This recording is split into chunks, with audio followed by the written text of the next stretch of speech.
भारतीय नागरिकत्वाचा महत्त्वाचा पुरावा म्हणजे आधार कार्ड। मात्र या आधार कार्डचाच काळा बाजार होत असल्याचं समोर आलेलं आहे। बुलढाण्यामध्ये आधार कार्ड देण्यासाठी प्रत्येकी 50 रुपये उकळले जातात असं समोर आलंय आणि हे 50 रुपये घेऊन सुद्धा आधार कार्ड मिळतच असं काही नाहीये।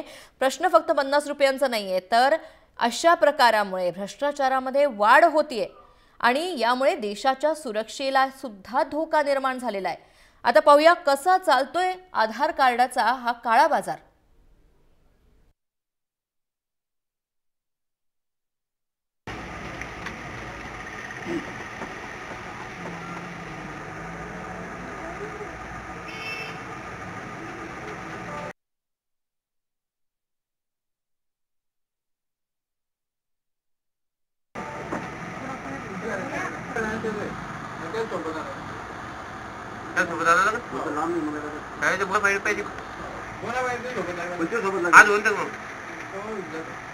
कधी भी होता ना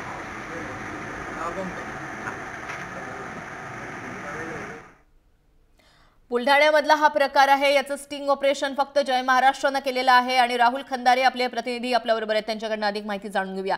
राहुल, हे कशा पद्धतीने पूर्ण स्टिंग ऑपरेशन झालं, कशा पद्धतीने हा सगळा काळा बाजार चालतो हे तुम्हाला स्टिंग ऑपरेशन मधनं कळलं?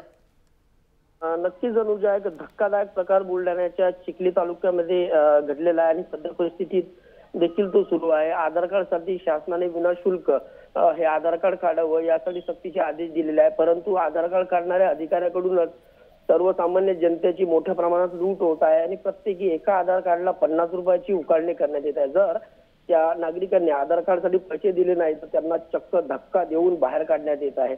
म्हणजे मोठ्या प्रमाणात त्यांनी सक्ती केलेली आहे आणि आम्हाला शासनाचे आदेश आहेत अशा प्रकारे त्या अधिकाऱ्याकडून त्या नागरिकांना बोलल्या जात होते। त्यामुळे नागरिक नाईलाजाने 50 रुपये देऊन आपले आधार कार्ड काढत आहेत। यामुळे धक्कादायक प्रकार हा समोर आलेला आहे आणि या घटनेची गंभीरता पाहून कुठलाही अधिकारी याकडे प्रत्येक अधिकारी याकडे डोळे झाकत आहेत। बऱ्याचदा असं होतं की जेव्हा अशा पद्धतीचा भ्रष्टाचार होतो तेव्हा बऱ्याचदा खूप मोठं रॅकेटही त्यामध्ये असतं, अनेक अधिकारी त्यामध्ये सामील असतात। काही वाटतंय का हे जेव्हा आपण स्टिंग ऑपरेशन केलं तेव्हा अशा पद्धतीने अनेक लोक यामध्ये सामील असू शकतात सामान्यांना फसवण्यामध्ये? नक्कीच अनुजा, आपण असं म्हणू शकतो याला की यामध्ये मोठ्या अधिकाऱ्यांचा देखील हात असू शकतो, कारण ही घटना चिखली तालुक्यामध्ये नाहीच तर बुलढाणा जिल्ह्यात 13 तालुके आहेत आणि 13ही तालुक्यातील। दरम्यान राहुल खंदारे, मी तुम्हाला इथे थांबवेन। राहुल बोंद्रे आमदार आहेत आपल्याबरोबर, त्यांच्याशी आपण या बाबतीत चर्चा करूया। राहुल बोंद्रे, आपल्या जय महाराष्ट्रामध्ये स्वागत। बुलढाण्यामधला हा एक धक्कादायक प्रकार आमच्या समोर आलेला आहे। जेव्हा स्टिंग ऑपरेशन झालं, आधार कार्डामध्ये भ्रष्टाचार होतोय, काय प्रतिक्रिया द्याल आपण? मलाही जेव्हा हा प्रकारचं समजलं तेव्हा मलाही धक्का बसला, आश्चर्य वाटलं की अशा पद्धतीने कसं होऊ शकतंय। आधार कार्ड खरं तर गेल्या काही वर्षापासून अत्यंत महत्वाचा उपक्रम, पण ज्या पद्धतीने राबवला जातोय ते काही व्यवस्थितरित्या राबवल्या जात नाहीये। खरं तर एवढ्या मोठ्या प्रमाणात जेव्हा आधार कार्ड द्यायची जेव्हा ही यंत्रणा उभी केली पाहिजे, ती यंत्रणा दुर्दैवानं उभी राहू शकली नाही आणि त्यामुळं लोकांना आवश्यकता आधार कार्डची, ते गर्दी करतायत, आधार कार्ड मिळत नाहीत आणि मग कोणीतरी असं लुबाडण्याचं फसवणुकीचं काम करतं। अशाच्यात जो कोणी असेल त्याच्यावर अत्यंत कडक कारवाई झाली पाहिजे अशी माझी देखील मागणी आहे। कारवाई तर त्यांच्यावर व्हायलाच पाहिजे, मात्र आता तुम्ही काय पावलं उचलणार आहे जेव्हा तुम्हाला कळलेलं आहे की अशा पद्धतीने भ्रष्टाचार होतोय? जे कोणी असतील त्याची चौकशी करून मग ते प्रायव्हेटवाले असो किंवा त्यांच्यावर लक्ष ठेवणारे अधिकारी असोत, यांना तातडीनं त्यांच्यावर कारवाई करून त्यांना निलंबन करण्याची मागणी आम्ही मंत्र्याकडे निश्चित करू।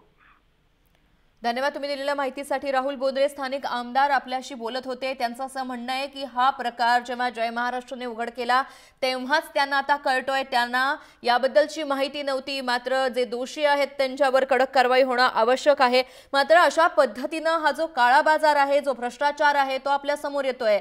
जय महाराष्ट्राच्या माध्यमातून हे लोकांपर्यंत पोहोचतंय।